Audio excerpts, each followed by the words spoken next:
আসসালামু আলাইকুম রহমতুল্লাহ। দেশ ও প্রবাস, আশা করছি সকলেই ভালো আছেন।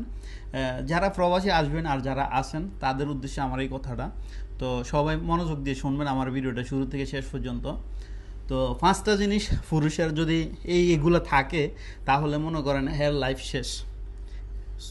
এবং প্রবাস জীবনে আর কি, দেশে থাকলেও দেশে আপনার লাইফ শেষ। তো আমি 5 নাম্বার থেকে শুরু করতেছি। 5 নাম্বার হয়েছে মনে করেন আপনি লেনদেন যদি আপনি ঠিক রাখেন তাহলে আপনার বন্ধু বান্ধব আত্মীয় স্বজন সবার সাথে আপনি ভালো, এবং কি প্রবাস জীবনেও আপনি ভালো, আপনি সাকসেস হইতে পারবেন। 4 নাম্বারটা হয়েছে আপনি জবান। এই জবানটা দিয়ে যদি আপনি চলতে পারেন সবার সাথে, আপনার এই জবানটা যদি ঠিক থাকে তাহলে মনে করেন আপনি সবার সাথে ভালো। কারোর সাথে আপনার দুই কথা হবে না, সবাই আপনারে সহযোগিতা করবে, হেল্প করবে, চলার পথে, উঠার পথে, বসার পথে, যেই কোনো টাইমে আপনি সহযোগিতা পাবেন সবার থেকে। 3 নাম্বার নারী নেশা। আপনার ভিতরে যদি নারী নেশা থাকে তাহলে প্রবাস জীবনে আপনি কিছুই করতে পারবেন না, কারণ এই নারী নেশা থাকে যদি দেশে টাকা পাঠাইতে পারবেন না। দ্বিতীয় কথা, এই দেশে আপনি মনে করেন আপনি একেবারে খারাপ অবস্থানে চলে যাবেন নারী নেশা থাকলে। দ্বিতীয় নাম্বার হচ্ছে মাদক নেশা। এই নেশা যদি আপনি আসক্ত হন তাহলে মনে করেন এই দেশে যদি পুলিশে ধরে বা যেই কোনোভাবে আপনি যদি ধরা খান, আপনার এই দেশে লাইফ শেষ, এবং কি আপনার নিজের লাইফ শেষ, আপনার ক্যারিয়ার শেষ, সব কিছু শেষ। অতএব যারা দেশ থেকে আসবেন তারা ভুলও এইগুলা ত্যাগ করে আসবেন, কারণ ভাই কুয়াত সিকিউরিটির দিক দিয়ে সব সাইড দিয়া নাম্বার 1। আপনি যদি ভালোভাবে চলেন, ভালোভাবে থাকেন, আপনি মনে করেন এই দেশে বুক ফুলে চলতে পারবেন। যেখানে যান না কেন, যেখানে কাজ করেন না কেন, সবাই আপনার সাথে ভালোভাবে চলবে, আপনিও ভালোভাবে চলতে পারবেন সবার সাথে। তো 2 নাম্বারটা গেল। তো এখন হয়েছে নাম্বার 1। নাম্বার 1 হয়েছে আপনার জুয়া। তো এই জিনিসটা মনে করেন যদি আপনার ভিতরে থাকে তো ভাই আপনি শেষ, আপনি শেষ। আপনি পুরুষ নামে কোনো কলঙ্ক আপনার ভিতরে, আপনি যাই ইনকাম করেন সবই আপনার চলে গেল। তো এটা শুধু বাংলাদেশে না, প্রবাসের মাটিতেও। তো আমি এই কথাই বলতে চাই, এই জুয়া যদি আপনি যেখানে খেলেন না কেন, আপনার যদি এই দেশের আইনে যদি আপনি দেখে, যেখানে দেখে আপনার ডিপোর্ট করবে, সাথে সাথে ডিপোর্ট করবে। তো এই নেশা, 5টা নেশা যদি আপনার ভিতরে থাকে, আপনার পুরুষ নামে কলঙ্ক, মানুষ নামে কলঙ্ক। আপনি কোথাও সাহায্য সহযোগিতা পাবেন না, ভালো বন্ধু পাবেন না, হয়তো পাবেন ওই মাদক আসক্তর মতো বন্ধু পাবেন, ওই মাগির ইয়ার মতো বন্ধু পাবেন। তো আমি আশা করি যারাই আসেন না কেন এইগুলো ত্যাগ করবেন। এগুলো ভাই লাইফ শেষ, সব কিছু শেষ। কারণ আপনার উপর আপনার পরিবার, আপনার উপর আপনার ফ্যামিলি, আপনার উপর আপনার বাচ্চা কাচ্চা, আপনার ওয়াইফ, সব কিছু, আপনার মা বাবা আপনারা রিপ্রেজেন্ট করে বাংলাদেশ। আপনি যেরকম প্রবাসে আছেন, যেমন আমি বাংলাদেশে, আমি যদি কোনো অপরাধ করি তো আমার দেশের সবাইকে গালি দিবে।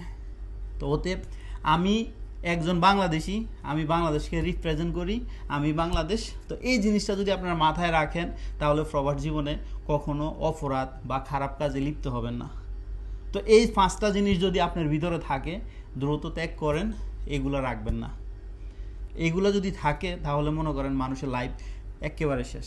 কি বলো সৈকত, আমি যে কথাগুলো বলছি একটু বলো তুমি। তো মনির ভাই যে কথাগুলো বলছে আসলে বাস্তবতা বলছে। যেমন দেখেন প্রবাসে আইসে অনেকজনে আপনি অনেক কিছুতে জড়ায় পড়ে, মাদকে জড়ায় পড়ে, এটা ওইটা খারাপ কাজে জড়ায় পড়ে, বা নারীর নেশা জড়ায় পড়ে, তখনই লাইফটা নষ্ট হয়ে যায়। আর এই প্রবাসের মধ্যে আসার আগে আপনি একটা কথা বলি, আপনি এই প্রবাসে আসলে অনেক জাতের মানুষ পাবেন, আপনার অনেক জাতের মানুষের সাথে চলতে হইব, মিলিজুলি চলতে হইব। কিন্তু আপনি যদি এখানে উল্টাপাল্টা চলাফেরা করেন, মনে করেন যে এই দেশের আইন আপনি বাংলাদেশের আইন না, যে আপনি 2 টাকা দিলেন আপনার এখানে ছাইড়া দিল, এমন কিছু না। এই দেশের আইন সবার জন্য সমান, এই দেশের মানুষের জন্য সমান। আপনি আজনবী, আপনি অন্য দেশের লোক, আপনার জন্য সমান। তো এটা মনে রাখবেন যে এই দেশে আসার আগে আপনি ওই কথাগুলো খেয়াল রাখতে হইব। আর এই দেশে টাকা কামাইতে হলে পরিশ্রম করতে হইব, কারণ আপনি দিন রাত তো পরিশ্রম করতে হবে। আপনি যদি করেন না আমি শুয়ে শুয়ে টাকা কামাবো, এমন কোনো এই দেশে নাই। আপনি আছে কাজে গেছেন, আচ্ছা টাকা আইছে, কাজে যান নাই, টাকা নাই। কারণ এই দেশটা হলো যেটা আপনি কাজের জন্য আসতেছেন, কিন্তু আপনি এখানে আরাম করার জন্য আসতেছেন না। যে এসি এসি নিচে শুয়ে শুয়ে আপনি চিন্তা করবেন যে আমি মাসে 1 লাখ টাকা কামাবো, এমন কিছু নেই। এই দেশে টাকা কামাইতে হলে আপনার সবচেয়ে নিজের শরীরটা খাটাইতে হইব। আপনার শরীরটা খাটাইলে তারপর আপনি টাকা কামাইতে পারবেন। কি করেন মনির ভাই? অবশ্যই অবশ্যই, কারণ একটা মানুষ বিদেশে আইসে কোনো মনে করেন আপনার লাখ টাকা ইনকাম করতে পারে না।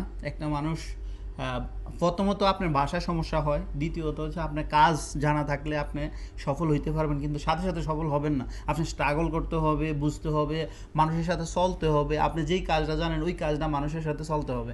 তো আশা করি যারা আসেন না কেন, যেই কোনো কাজে আসেন না কেন, তো আপনারা যে কোনো একটা কাজ শিখে আসেন। আমাদের বাংলাদেশির আছে না, শুধু আসে ক্লিনার বিষয় বা ক্লিনার বিষয়। আপনি যদি 10 বছরও সার্ভিস দেন আপনার বেতন বাড়বে না, বরঞ্চ আপনার বেতন কমবে। এটা কি ঠিক নেই? আপনার বেতন কমবে, বাড়বে না, কিন্তু আপনারা দেখাইবে কি আপনার বেতন বেশি, কিন্তু না। আপনি কাজ শিখে আসেন, আপনার নিজের যোগ্যতায় আপনি ভালোভাবে আপনি সার্ভাইভ করতে পারবেন কুয়েতের মাটিতে। শুধু কুয়েতের মাটিতে না, আপনি বিশ্বের যে কোনো জায়গায় যান আপনার সবাই আপনার নিবে যদি আপনি কাজ জানেন। যেই কোনো কাজ, হাতের কাজের দাম আছে। তো আমি এটাই আশা করি আপনারা সবাই আসেন, পয়সা কামাই করেন, টাকা ইনকাম করেন, বিদেশের মাটিতে কাজ শিখে আসেন, আপনার নিজের যোগ্যতায় আসেন। আপনি যদি কাজ না শিখে আসেন, আপনি জায়গায় জায়গায় ঠোকর খাবেন, মানে আপনার কোনো কিনার দিয়ে ফায়দা হবে না। ক্লিনার বিষয়ে আসবেন 3 বছর 4 বছর, আপনার টাকা যে টাকা খরচ করে আসবেন এই টাকা আপনি উড়াইতে পারবেন না। অতএব আপনার কাজ শিখে আসেন, ভালো একটা বিষয়ে আসেন, ভালো টাকা ইনকাম করেন। যেই কোনো দেশে যান টাকা আছে। এখন বর্তমানে সব দেশের থেকে মানুষ দেশে যাইতেছে, কাজ নাই, ভালো না, এইটা নাই সেইটা নাই, কিন্তু আমাদের প্রথমত মূলত আমাদের সমস্যা যে আমরা কাজ শিখা যাই না বিদেশে। সর্বপ্রথম এইটাই আমাদের সমস্যা। তো আশা করি সব কথাগুলো এক ভিডিওতে বলা যায় না। ভালোবাসা অবিরাম, সাফর সাহেব অল টাইম। আর কি কোন ধরনের ভিডিও চান ইনশাআল্লাহ কমেন্ট করবেন, আমি দেওয়ার চেষ্টা করব। সবাই ভালো থাকবেন, সুস্থ থাকবেন, 5 ওয়াক্ত নামাজ পড়বেন।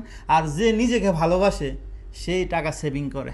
আমার প্রায় ভিডিওতে এই কথাটা, কিন্তু অনেক অনেক ভাই আমারে কিন্তু বলে, ভাই আমার মা বাবা আছে। হ্যাঁ ভাই, অবশ্যই আপনার পরিবার আছে, পরিবারকেও টাকা দিতে হবে, নিজেও টাকা সেভিং করতে হবে। আমি বলি না বলে পরিবারের টাকা দিয়েন না, শুধু আপনি নিজে সেভিং করেন, সেটা আমি কখনো বলি না। পরিবারকেও দিতে হবে, আপনি নিজেও সেভিং করতে হবে। কারণ পরিবারকে আপনি যত টাকা দিবেন এটা শেষ, এটার পাওয়ার আশা নাই। আপনি যেটা সেভিং করবেন ওইটাই আপনার থাকবে। আপনি নিজেকে ভালোবাসা। ওকে, আল্লাহ হাফেজ, সুস্থ থাকবেন, নামাজ পড়বেন।